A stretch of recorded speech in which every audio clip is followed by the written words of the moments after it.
இன்னைக்கு பருப்பு இல்லாமல் பருப்பு சாம்பார் எப்படி வைக்கலாம் பார்க்கலாம். இந்த மாதிரி சாம்பார் வச்சு பாருங்க, திரும்ப திரும்ப கேட்பாங்க. அதுக்கு வந்து மொச்சப்பயிரை வந்து முதல் நாள் நைட்டே ஊற போட்டு பிடிக்கி 200 கிராம் மொச்சப்பயிர் எடுத்து வச்சுருக்கேன். ஒரு கப் அவரைக்காய், 1 கப் பீன்ஸ், 1 கப் சின்ன வெங்காயம், 1 கப் சாம்பார் பொடி, தேவையான அளவு உப்பு, 1 கப் தேங்காய், ஒரு மாங்காய், கேரட் 1 கப், தக்காளி 1 கப், கத்திரிக்காய் 1 கப், முருங்கைக்காய், கருவேப்பிலை, கொத்தமல்லி, தண்ணி. சட்டி வச்சுக்கோங்க. அதில் வந்து ஒரு தண்ணியை ஊற்றிக்கலாம்.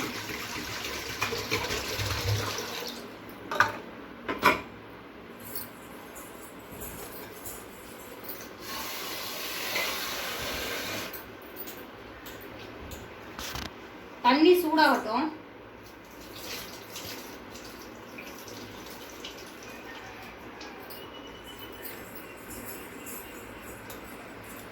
அதோட இந்த பருப்பை சேர்த்துக்கலாம். பருப்பு வந்து முக்கால் பதத்துக்கு வேகவும் மற்ற காயெல்லாம் சேர்த்துக்கலாம்.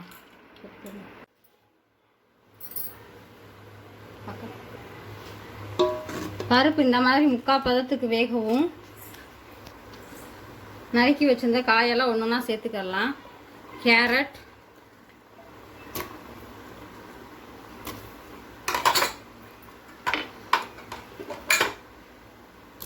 தக்காளி,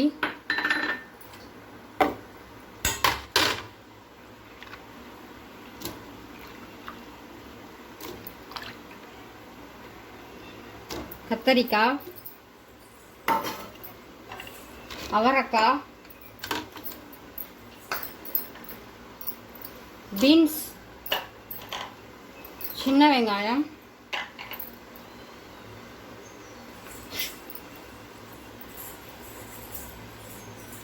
சாம்பார் பொடி, தேவையான அளவு உப்பு.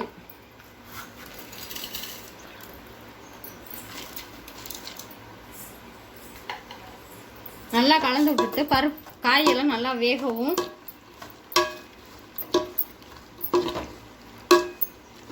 காய் நல்லா வேகட்டும். காய் நல்லா வெந்துருச்சு. வெந்ததுக்கு அப்புறம் மாங்காய் சேர்த்துக்கலாம்.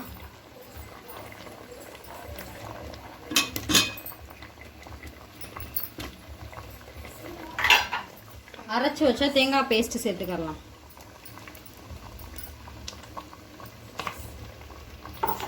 நல்லா மாங்காய் வேகவும் அதுக்கப்புறம் தாளிச்சு கொட்டிக்கிறலாம்.